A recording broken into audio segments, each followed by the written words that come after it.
iRobot is finally joining the mopping wars with the iRobot Roomba Combo 10 Max RoboVac with the AutoWash Dock. And after a long wait, I can tell you that iRobot finally made one. But the question everyone's wondering is if the Combo 10 Max is basically the same as the Combo J9 Plus, except it adds auto washing. So did iRobot just claim another upgrade by upgrading the clean base and just changing the model number?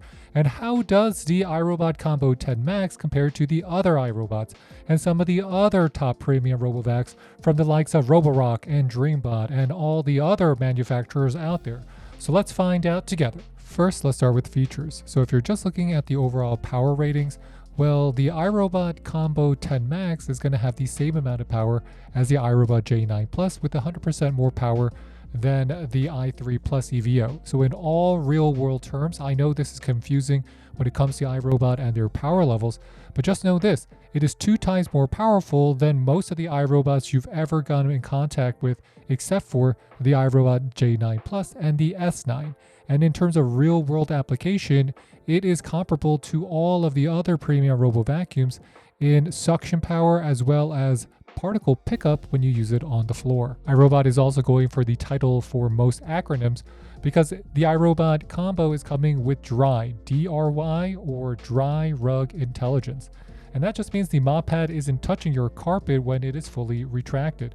Also, iRobot has Poop, the pet owner official promise. The iRobot is still using the same cleaning system that it's been using for years, which is the 4-stage cleaning system with the edge sweeping brush and the patented dual rubber brushes, but it is lacking some of the newer features that you find on robo vacuums.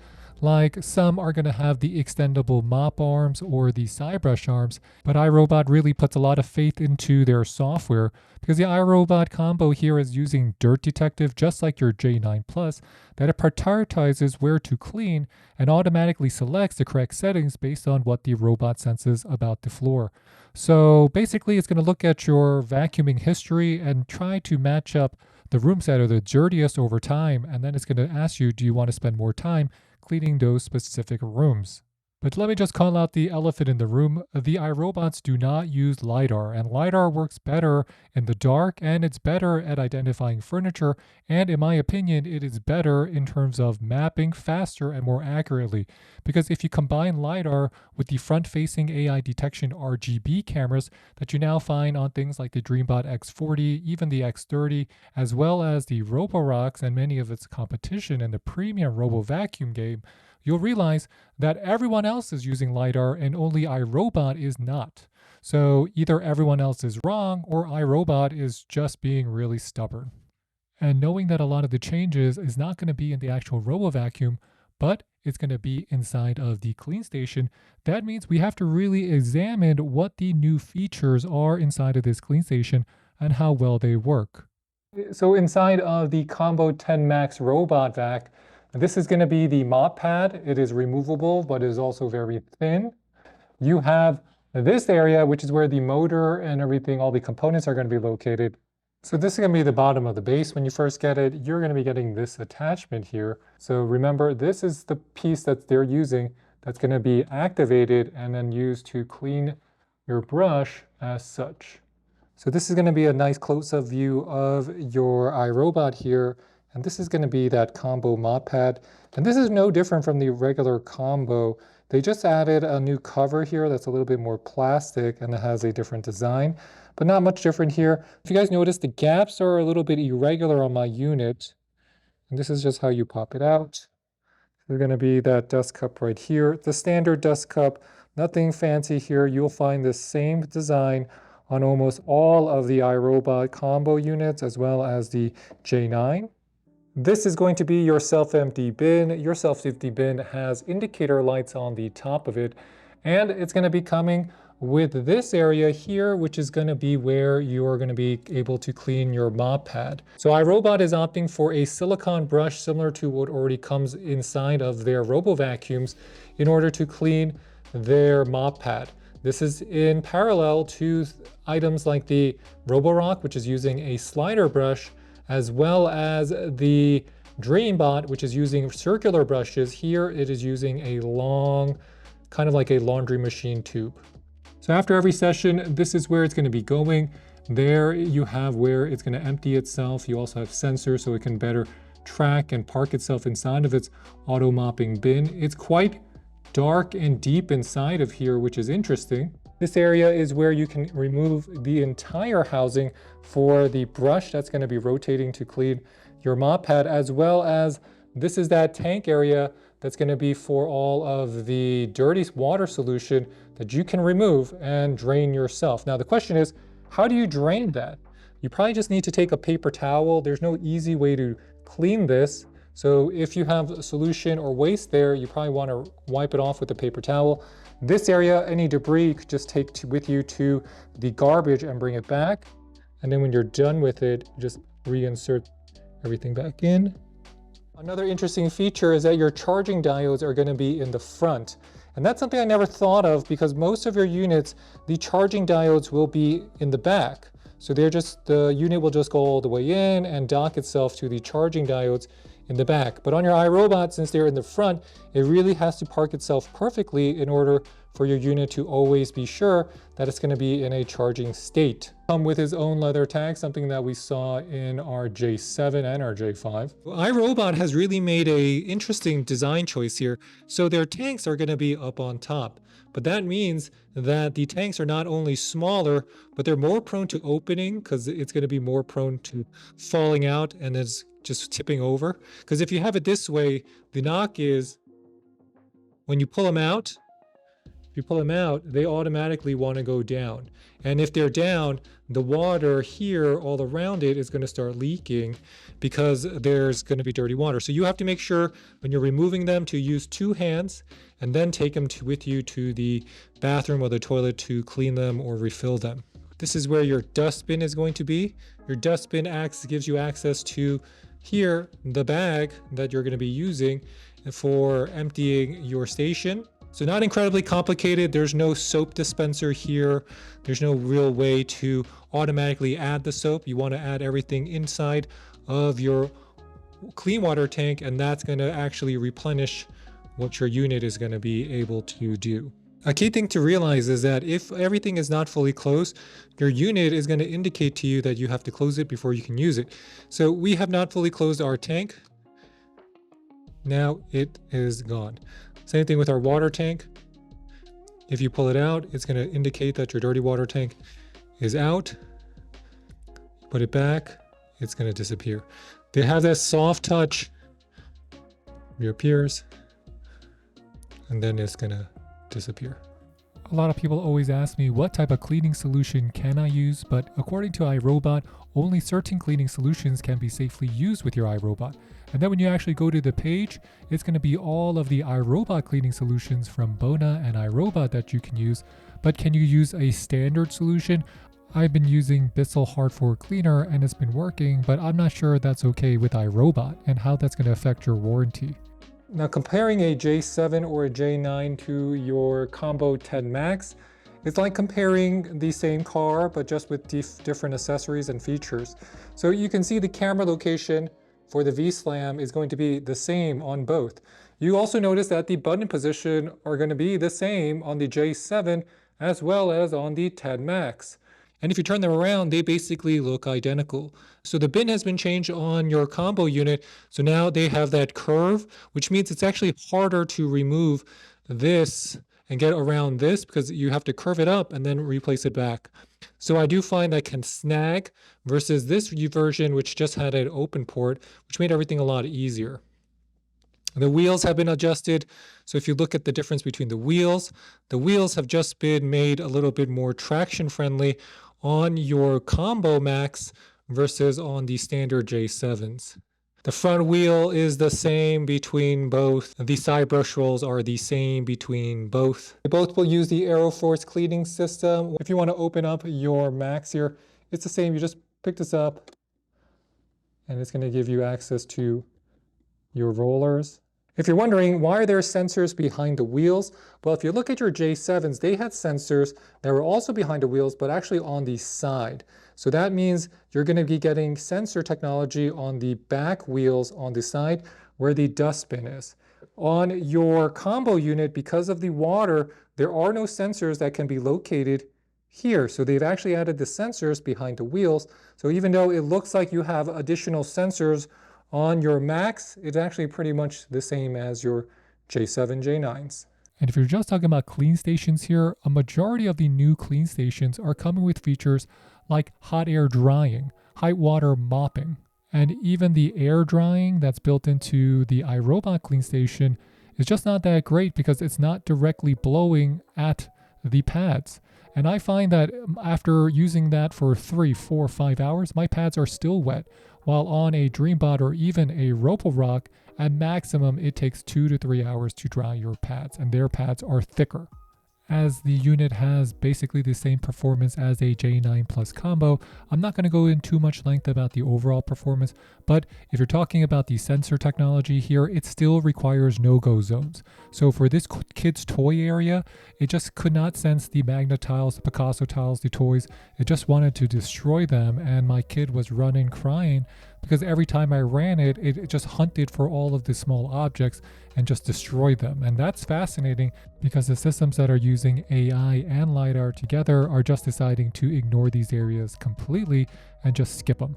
Especially if you don't set up their maps properly, they're more prone to getting stuck. So you have to make no-go zones for your iRobot, something you don't necessarily have to do for your Dreams or Roborocks. Another key thing is that you have to make sure that your robot is docking correctly. So they put a black on black diagram to make sure that your mop is always going in first. Mopping station, actually, the unit will actually go in about halfway, way deeper than what you get with your Dream. So when everything is so deep inside here, it does mean that it takes longer to dry because there's no air circulation. So this is how the iRobot's going to clean its pad. You can see the area as well as where it's going to dry itself. In terms of drying and cleaning, you'll notice that the DreamBot is going to be superior because it's easier to clean and it's easier to clean the entire area. How the DreamBot works is that it's going to rotate the mop pads on these little grooves here, and that's going to extract all of the dirty solution and dirty water, versus on the iRobot, which is going to be using that silicone brush, and that's how it's going to flick off, and you can see how it flicks off that debris inside. And there's going to be this little cavity that's going to capture all the water and debris. We're going to do a quick check how clean and dry our unit is going to be. Now it air dries, but you see that the pad is above it. So it's not air drying the pad. It's just air drying the cleaning area that you see.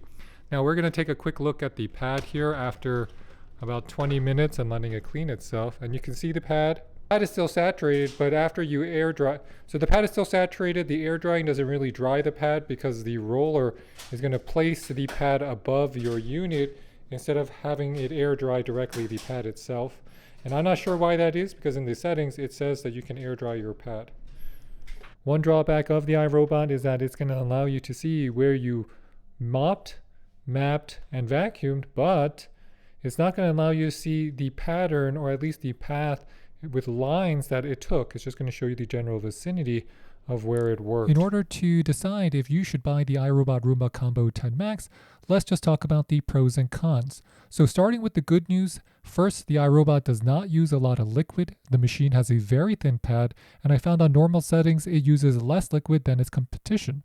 The customer service for iRobot is superior than its competition, mostly because you can call them and they answer their phone. And that's fantastic, as well as I can get technical answers on the phone if I want to wait, but that's something that no other service is really delivering to you.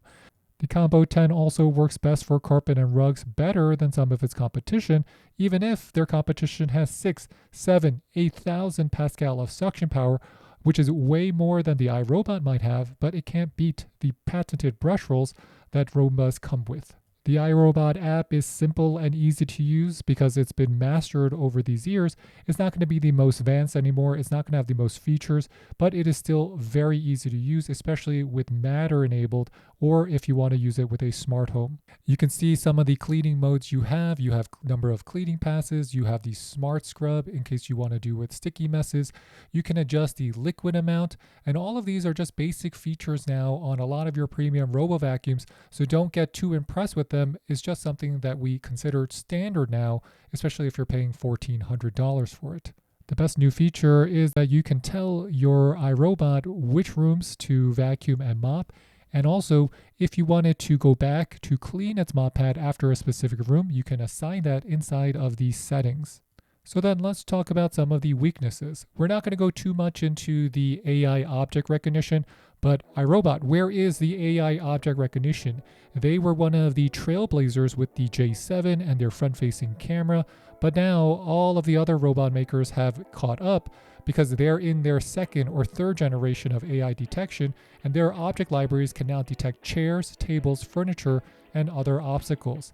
It can also identify locations of cores and small objects because they use LiDAR, and that's the other side. The navigation system for iRobot, because it has no LiDAR, is a big problem because the new systems with their RGB front-facing cameras can not only be used for security devices as a security camera, but using color, it has more data to properly identify stains on the floors like darker stains, wine stains, ketchup stains, and then separate that from objects. And that's hard for a machine unless it has more information. One thing I wish iRobot does in the future is just to redesign their units instead of just adding parts or new things to their current existing lineup. So iRobot is really into using similar parts and software across multiple products, and that's how it lowers their costs. But adding new features or adding new things into pre-existing design means there's awkward locations for those add-ons, like having charging ports at different locations, having a water tank that's horizontal instead of vertical, having to manually add detergent. These are all things they could have just put into a redesigned clean station if they put a little bit more effort into it. So ultimately, what's my verdict? If you want to get the best mop vac robo vacuum from iRobot, well, look no further because the iRobot Roomba Combo 10 Max is going to fill that void for you. But if you're looking for something a little bit more cutting edge, you might be better off with the Eufys and the Roborocks and the Dreamebots of the world. And that's not a knock on iRobot. iRobot is still producing good, reliable robo vacuums. But at this price point, at the price point that they're offering the Combo 10 for, there's a number of robovacs that will rarely get stuck and can clean your home without any human intervention. Like a Dreame X40 and a Dreame X30 will remove its mop pads on its own. A Shark Detect Pro will pick itself up. And the list of models that have new features are growing as they come out every 6 months from all of these various brands.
And with that, thanks for watching, everybody. If you have any questions, please leave them in the comment box below. And please hit that like and subscribe button because it really does help support our channel.